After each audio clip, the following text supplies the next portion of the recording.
राज्यातील एका आमदाराला अश्लील संदेश पाठवून त्याला हनी ट्रॅपमध्ये अडकवण्याचा प्रयत्न करून खंडणी मागणाऱ्या तरुणाला चितळसर पोलिसांनी कोल्हापूर येथून अटक केली आहे। मोहन पवार वय वर्ष 26 असे या आरोपीचं नाव असून तो महिला असल्याचं भासवून समोरील व्यक्तीशी चॅट करत असे। त्याने यापूर्वी किती जणांना फसवलंय याचा तपास पोलीस करत आहेत। तसंच यामध्ये काही राजकीय कट कारस्थान आहे का याचाही पोलीस तपास करत आहेत। आमदारांनी स्वतः या प्रकरणी तक्रार दाखल केली होती। त्यांनी दिलेल्या तक्रारीनुसार ते 2024 मध्ये विधानसभा मतदारसंघात असताना त्यांच्या व्हॉट्सअप क्रमांकावरून एक महिला संपर्क करण्याचा प्रयत्न करत होती। सुरुवातीला त्यांनी या कॉलकडे दुर्लक्ष केलं, परंतु वारंवार संपर्क होत असल्यानं त्यांनी काही वेळानं तो कॉल उचलला। त्यावेळी महिलेनं त्यांच्यासोबत मैत्री करण्याची इच्छा व्यक्त केली। ती महिला वारंवार त्यांना संपर्क साधू लागली होती। अखेर त्यांनी तिला ब्लॉक केलं। 2024 मध्ये विधानसभा निवडणूक लढवण्याचं ठरवल्यानंतर त्यांना महिलेनं पुन्हा एकदा दुसऱ्या मोबाईल क्रमांकावरून संपर्क साधण्याचा प्रयत्न केला। प्रचारादरम्यान व्यस्त असताना ती त्यांना दररोज अश्लील छायाचित्र पाठवू लागली होती। आमदारांनी तिला नकार दिला असता ती त्यांना पोलीस ठाण्यात तक्रार देण्याची धमकी देऊ लागली। सुमारे महिनाभरापूर्वी महिलेनं पुन्हा एकदा त्यांना वेगळ्या मोबाईल क्रमांकावरून संपर्क साधण्याचा प्रयत्न केला। तसंच अश्लील छायाचित्र पाठवून तिने 5 ते 10 लाख रुपयांची मागणी केली। हा प्रकार आमदार यांचा राजकीय कारकीर्द संपवणारा असल्यानं त्यांनी तात्काळ या प्रकरणी तक्रार दाखल केली। या तक्रारीच्या आधारे गुन्हा दाखल करण्यात आला होता। या प्रकरणाचा तपास चितळसर पोलिसांकडून सुरू होता। खंडणी मागणारी व्यक्ती कोल्हापूर येथील असल्याची माहिती चितळसर पोलिसांना मिळाल्यानंतर पोलिसांच्या पथकानं कोल्हापूर येथून मोहन पवार याला ताब्यात घेतलं। त्याची चौकशी केली असता त्यानं संबंधित आमदाराला अश्लील संदेश पाठवल्याची कबुली दिली। त्याला न्यायालयात हजर केलं असता 15 ऑक्टोबर पर्यंत पोलीस कोठडी सुनावण्यात आली आहे। ज्यांना हनी ट्रॅपमध्ये अडकायचं आहे त्यांच्याशी तो महिला म्हणून संवाद साधायचा। त्यांना अश्लील छायाचित्र चित्रीकरण पाठवत असे। त्याने अनेकांचे छायाचित्र इंस्टाग्राम मधून डाउनलोड केले होते। ही कारवाई ठाणे पोलीस आयुक्त आशुतोष डुमरे, सहपोलीस आयुक्त डॉक्टर ज्ञानेश्वर चव्हाण यांच्या मार्गदर्शनाखाली करण्यात आली।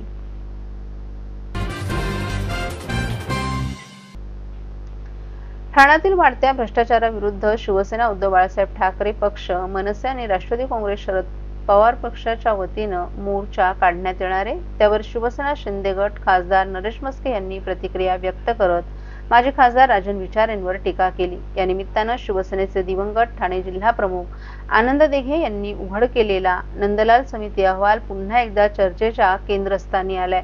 शिवसेना शिंदे गटचे खासदार नरेश म्हस्के यांनी या आंदोलनावर थेट निशाणा साधला। ज्यांना आनंद दिघे यांनी अधिकृतपणे भ्रष्टाचारी ठरवलं तेच आता भ्रष्टाचाराविरोधी मोर्चा काढतात।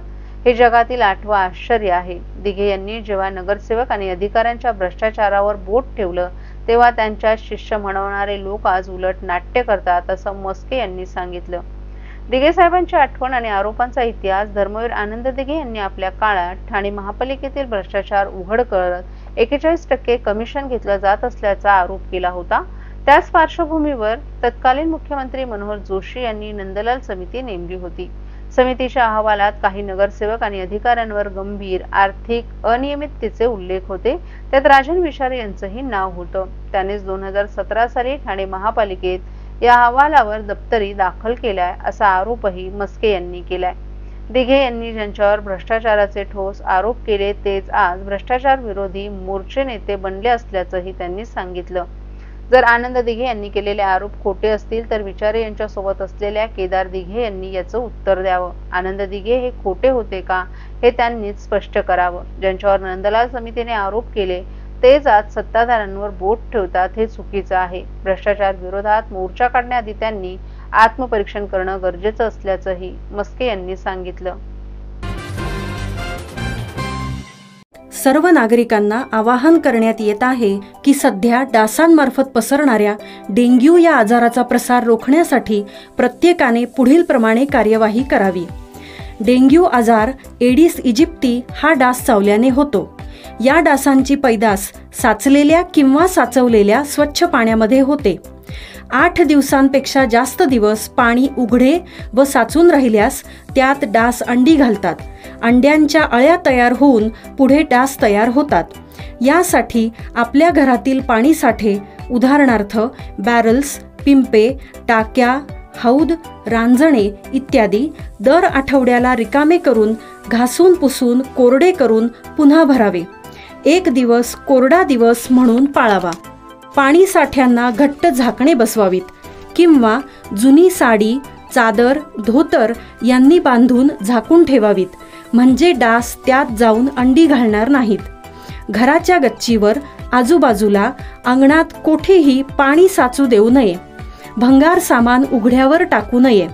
उदाहरणार्थ टायर्स, प्लास्टिक सामान, कुंड्या, टाकाऊ वस्तू इत्यादी. अशा सामानात पावसाचे पाणी साठून त्यात डेंग्यूच्या डासांची पैदास होते. घरातील कूलर्स, फ्रीजच्या पाठीमागील ट्रे हे देखील वेळोवेळी कोरडे करावेत. लक्षात ठेवा, नुसत्या फवारणीने डास घनता कमी होत नाही, तर त्यासाठी डास पैदास ठिकाणे नष्ट करणे ही आपल्या सर्वांची जबाबदारी आहे. कोणताही ताप अंगावर न काढता जवळच्या शासकीय रुग्णालयात मोफत औषधोपचार घ्या. अशा प्रकारे नागरिकांनी सहकार्य केल्यास डेंग्यूचा प्रसार रोखणे सहज शक्य आहे.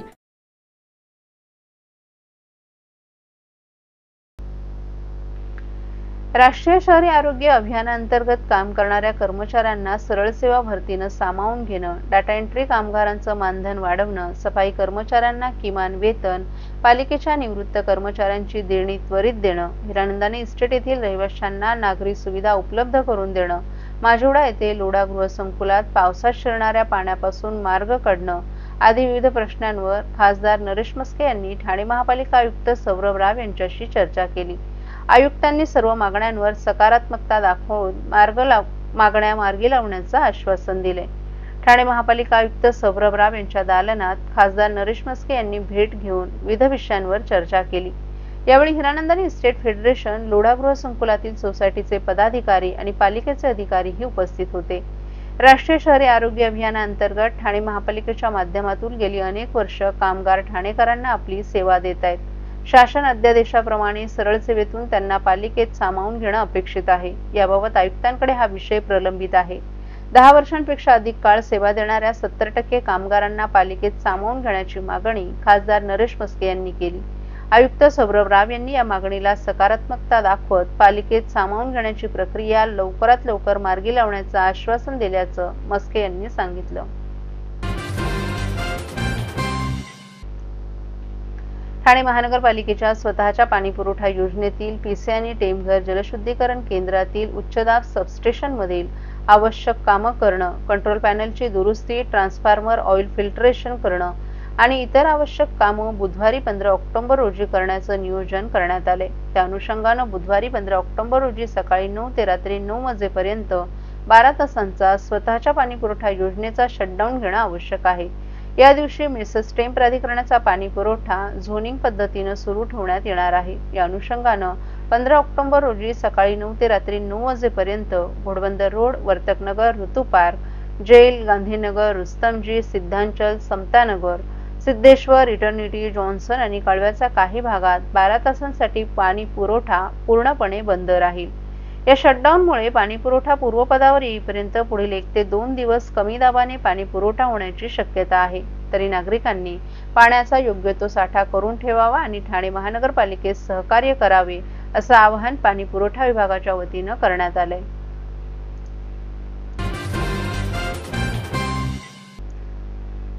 हिरानंदानी येथील राजमाता जिजाऊ उद्यानातील नूतनीकरण आणि सुविधांबाबत आमदार संजय केळकर यांनी ठाणे महापालिकेचे आयुक्त सौरभ राव यांची भेट घेऊन चर्चा केली. यावेळी त्यांच्यासोबत विधान परिषद सदस्य ॲडव्होकेट निरंजन डावखरे देखील उपस्थित होते. राजमाता जिजाऊ उद्यानासाठी राज्य शासनानं 4 कोटींचा निधी मंजूर केला असून त्याच्या नूतनीकरणाचं काम सुरू आहे. त्याबाबतचा आराखडा आयुक्तांनी दाखवला. यावेळी केळकर यांनी विविध सूचना केल्या आहेत. अनेक उद्यानांच्या नूतनीकरणासाठी किंवा नव्यानं निर्मिती करण्यासाठी खासदार आमदारांचा निधी वापरला जातो, परंतु कालांतराने या उद्यानांकडे दुर्लक्ष झाल्यानं त्यांची दुरावस्था होते. हे टाळण्यासाठी एनजीओना उद्यानांची जबाबदारी द्यावी, उद्यानांच्या जोपासनेसाठी महापालिकेनं आर्थिक तरतूद करावी अशी सूचना केळकर यांनी केली आहे. राजमाता जिजाऊ उद्यानात तुर्तास जिजाऊंचं तैलचित्र स्थापन करण्यात यावं. पुढील काळात मंजुरी मिळाल्यानंतर पुतळाही उभारण्यात यावा यावर आयुक्तांनी सहमती दर्शवली आहे. काही दिवसांपूर्वीच या उद्यानातील राजमाता जिजाऊ उद्यान या नावाचे फलक उद्यान विभागाकडून काढण्यात आल्यानं मराठा समाज आक्रमक झाला होता. मराठा आंदोलकांनी केलेल्या मागणीनुसार आयुक्तांनी हा फलक पुन्हा उभारण्याचं मान्य केल्याचं केळकर यांनी सांगितलं.